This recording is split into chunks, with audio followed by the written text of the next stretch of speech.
¿Qué onda, muchachos? ¿Cómo están? El día de hoy vamos a resolver este ejercicio que aparece aquí. Dice, un cilindro contiene un gas ideal y está cerrado por un pistón móvil de 8 kilogramos. Es decir, este pistón que está aquí encerrando a este gas ideal tiene un peso, tiene una masa de 8 kilogramos. Al tener una masa y existir gravedad, pues va a tener un peso. Sabemos cuál es su área.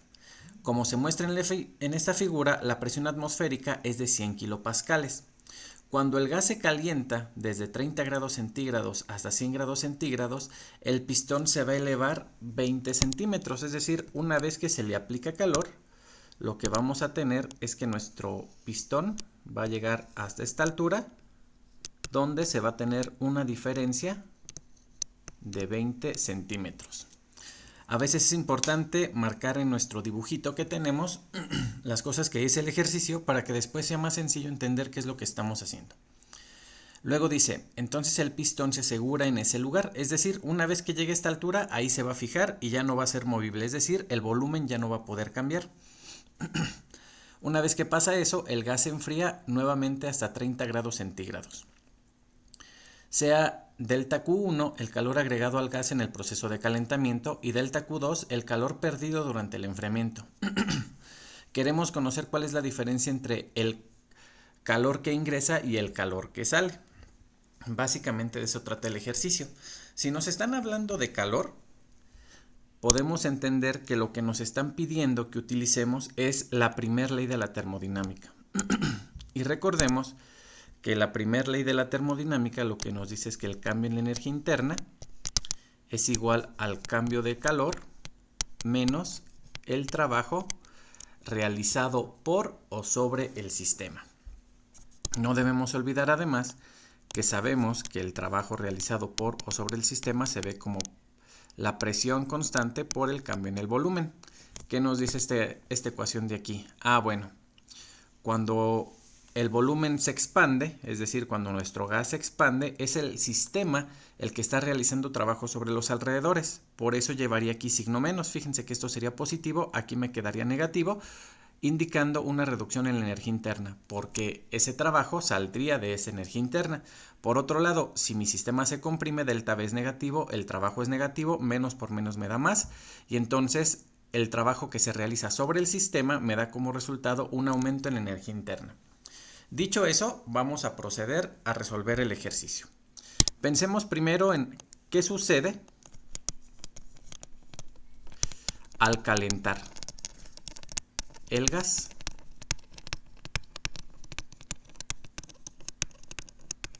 Entonces, cuando nosotros vamos a calentar nuestro gas, nos vamos a dar cuenta de lo siguiente. En ese primer proceso vamos a tener la primera ley de la termodinámica de esta forma. El cambio en la energía interna en el primer proceso va a ser igual al calor que se ingresa en el primer proceso menos el trabajo que se realiza. ¿Cómo hacemos para calcular el trabajo que se realiza? El trabajo que se realiza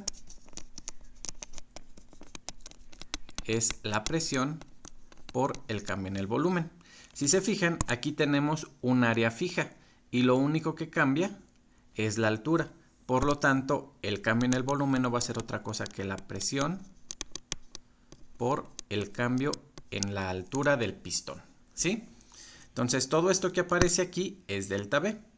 Ahora sí, me quedaría que el cambio en la energía interna va a ser delta Q1 menos la presión por el área del pistón por el cambio en las alturas. Aquí ya está sencillo porque ya sabemos que el cambio en las alturas fueron precisamente esos 20 centímetros que me está marcando ahí el ejercicio.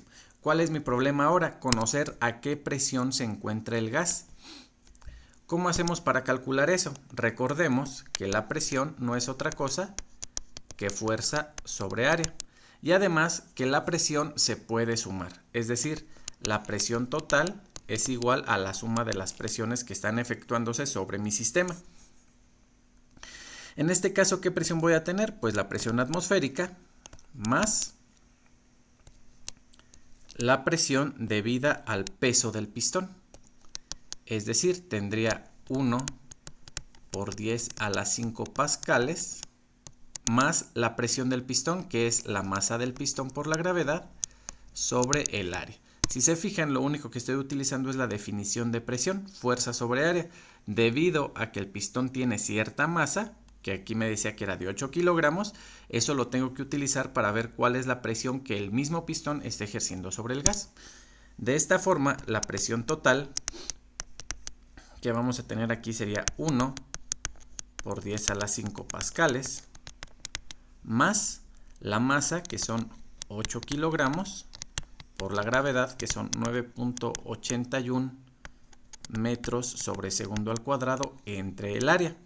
El área es de 6 por 10 a la menos 4 metros cuadrados. Ojo con este resultado de aquí. Esta área que yo estoy poniendo aquí la estoy colocando en metros cuadrados para que sea más fácil la eliminación. Más adelante, si yo pusiera los 60 centímetros cuadrados, me voy a meter en problemas a la hora de eliminar metros con centímetros. Pero yo ya sé que un centímetro cuadrado es igual a 10 a la menos 4 metros cuadrados. Entonces, de esta forma se vuelve más sencillo el cálculo y obtendríamos que la presión total, por lo tanto, va a ser igual a... Metemos esos datos en la calculadora y el resultado es 1.13 por 10 a la 5 pascales. Recordemos sencillamente que un pascal no es otra cosa que un newton por metro cuadrado. Esto va a ser de utilidad si nosotros regresamos a esta ecuación que tenemos por acá. Entonces nosotros ya habíamos dicho que el cambio en la energía interna, regreso al color verde, el cambio en la energía interna en el primer proceso es igual al calor que se aplicó delta Q1, que es lo que yo quiero encontrar, menos la presión, que es 1.13 por 10 a la 5 newtons por metro cuadrado, que multiplica el área del pistón, que son 60 por, 6 por 10 a la menos 4, nuevamente, metros cuadrados. Además, esto va multiplicado por la diferencia de alturas, que es de 0.2 metros. Entonces, fíjense cómo aquí metros cuadrados con metros cuadrados se eliminan y newton por metro me van a quedar joules. El resultado, metiendo todo eso a la calculadora, sería que delta U1 es igual a delta Q1 menos, bueno, aquí me quedaría, tenemos que considerar que aquí hubo un aumento, entonces me queda 0.2 metros, me quedaría menos 135.6 joules. Y listo.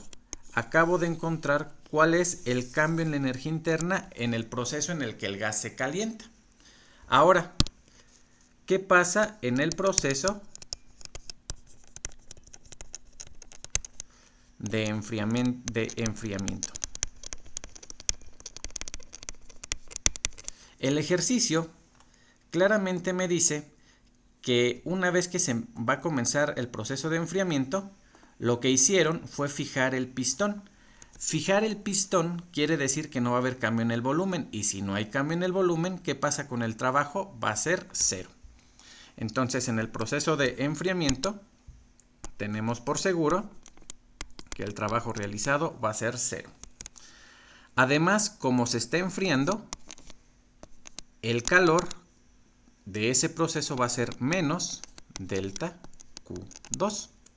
De tal forma que la primera ley de la termodinámica, que se escribe como delta U igual a delta Q menos delta W, me quedaría como el trabajo realizado, bueno, el cambio en la energía interna en el proceso de enfriamiento, en el proceso 2, es igual a menos el calor que sale del sistema. Tiene mucho sentido ese signo menos. Lo que me está diciendo es que la energía interna se va a reducir en un factor igual al calor que está saliendo del sistema. Pero además tenemos un detalle implícito en el ejercicio. Fíjense, me dice que inicialmente está a 30 grados centígrados, se sube a 100 grados centígrados, entonces se realiza un trabajo, aumenta la altura del pistón y posteriormente, una vez que se fija, se deja enfriar hasta que llega nuevamente a 30 grados centígrados. ¿Eso para qué me sirve? Pues me sirve para saber lo siguiente. Como la temperatura inicial es igual a la temperatura final, significa que el cambio en la energía interna total es igual a 0. Por lo tanto, de aquí yo sé que la energía interna, el cambio en la energía interna en el proceso 1 más el cambio en la energía interna en el proceso 2 es igual a 0. Por lo tanto, el cambio en la energía interna en el proceso 2 es igual a menos el cambio en la energía interna en el proceso 1. Tomando eso en cuenta y utilizando esta ecuación de aquí, nos quedaría que esto es menos delta U1 es igual a menos delta Q2. De esta manera vamos a ver que esto es delta U1 igual a delta Q2. Yo sé cuánto vale delta U1. Delta U1 es delta Q2, delta Q1, perdón, menos 135.6 joules. Y esto es igual a delta Q2. Ahora, ¿esto qué es lo que nos está diciendo? Lo que nos está diciendo es que el calor que se ingresó durante el proceso de calentamiento es mayor en 135.6 joules que el calor que sale durante el enfriamiento. ¿Por qué tendría que ser mayor? Pues obviamente tiene que ser mayor porque no solo aumentó la energía interna, sino que además realizó trabajo, mientras que en el proceso 2 simplemente se redujo la energía interna. Por esa razón, esta cantidad de energía de aquí corresponde al trabajo realizado. Y si nosotros recordamos, pues lo único que me pedían calcular era la diferencia entre delta Q1 y delta Q2, que serían 135.6 joules. Y con eso resolvemos justo lo que me pedía el ejercicio. Calcular la diferencia entre el calor 1 y el cambio de calor 1 y el cambio de calor 2. Pues justamente aquí lo acabamos de encontrar y además le dimos una explicación física. Espero que el ejercicio haya quedado suficientemente claro, muchachos. Cualquier duda pues me la pueden dejar ahí en los comentarios y nos vemos en el siguiente video.